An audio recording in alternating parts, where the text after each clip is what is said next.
रसोई में सिलेंडर नहीं, भीम साहब का आशिक है। जल्दी जा।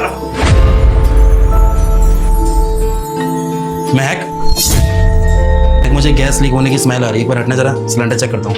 अरे अभी आप ऑफिस से आए हो, सिलेंडर की स्मेल मुझे तो कोई आ नहीं रही, आपको पता नहीं क्यों आ रही है। अब जाओ ना, थक गए होगे, कपड़े चेंज करो, बैठो आराम से, मैं कर रही हूँ काम अपना। महक, तुम मेरे को सिलेंडर क्यों नहीं देखने दे रही हो? कबर्ड में सिलेंडर ही है या फिर कुछ और है जिसे तुम छुपा रही हो और मैं देखने की कोशिश कर रहा हूँ, दिखा नहीं रही हो? ये कैसी बातें कर रही हो तुम? इस घर में तुम, मैं और काका जी रहते हैं, और हम तीनों के अलावा चौथा कौन आएगा यहाँ पर? शक कर रहे हो क्या मुझ पर? देखो, अगर तुम शक कर रहे हो ना, तो मुझ पर तुम ये इल्जाम लगाकर सही नहीं कर रहे हो। कर रहा हूँ, हाँ कर रहा हूँ मैं, क्योंकि मुझे ना अपनी वाइफ की नियत पे शक हो रहा है, इस घर का मर्द होने के नाते। अभी खामखा थके हुए हो, फिर इस काम में उलझाओगे, तुम जाकर आराम करो, जाओ। मुझे गुस्सा में दिलाओ, ठीक है ना? क्योंकि मुझे अब तुम्हारे ऊपर शक हो रहा है। देखने दो वहाँ पे है क्या, हटो यहाँ से। धर्मेंद्र, पागल हो गए हो क्या तुम? मैं बोल रही हूँ कुछ नहीं हुआ, सिलेंडर कुछ नहीं हुआ, लेकिन मेरी बात मान ही नहीं रहे हो। जाकर आराम करो ना तुम, पता नहीं क्या हो गया तुम्हें, बहकी बहकी बातें करे जा रहे हो, ऊपर से जूते पहन के तुम किचन में आ गए हो। जूते तो काटो कम से कम, जब तक चिल्लाओ ना तुम्हें मेरी बात समझ में ही नहीं आती है। पता नहीं क्या हो गया तुम्हें। महक, कहीं तुमने सिलेंडर की जगह पे अपना आशिक तो नहीं छुपा रखा? धर्मेंद्र, कोई नहीं है वहाँ पर, तुम मेरी बात मान क्यों नहीं रहे हो? मुझसे ऐसे लग रहा है किसी ने कोई पट्टी पढ़ा दी हो तुम्हें, किसी ने बोला है क्या कुछ? लगता है महक तुम ऐसे नहीं मानो, हटो हटो यहाँ से। अरे धर्मेंद्र, पागल हो गए हो क्या? क्या हुआ है?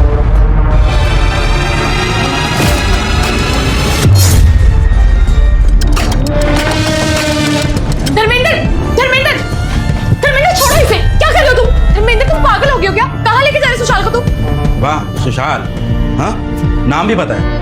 अभी तो किचन में बोल रही थी कि यहाँ पे कोई नहीं है, तुम खामखा शक कर रहे हो, और अब नाम भी पता है इसका, है ना? जब यही सब करना था तो वो सब क्या था शादी से पहले?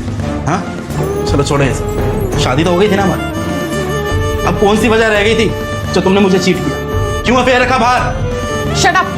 ऐसा नहीं कि शादी के बाद मेरे से अफेयर चला, मैं इसे शादी से पहले से ही प्यार करती थी। जब तुम मेरे घर रिश्ता लेकर आए थे ना, जब तुम मेरे घर पर रिश्ता लेकर आए थे ना, उसके 2 साल पहले से हम दोनों एक दूसरे को डेट कर रहे थे। मैंने बहुत कोशिश की कि तुम मुझसे शादी ना करो, लेकिन एंड में मुझे अपने घर वालों की बात माननी पड़ी, ना चाहते हुए भी, और इसमें गलती मेरी नहीं तुम्हारी है, समझे तुम? शादी के बाद तो ये सब छोड़ा जा सकता था ना? क्या तुम्हारे माँ बाप ने इतने भी संस्कार नहीं दिए तुम्हें कि शादी के बाद ये सारी चीजें नहीं करी जाती, और तुम ये गंद पने पे उतर आए? हाँ, अब जब सारी सच्चाई तुम्हारे सामने आई गई है, तो मुझे ड्रामा करने की जरूरत नहीं है।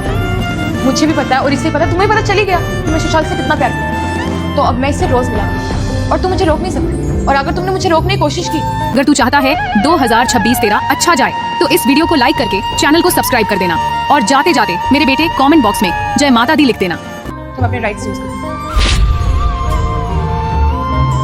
सुन लिया सासू माँ आपने? बेटी के अच्छे वचन, अच्छी सोच आपको बदनाम करती आ रही है। बाकी आपकी बेटी जाने और आप जाने, क्योंकि मुझे फर्क नहीं पड़ता अब इससे कुछ भी।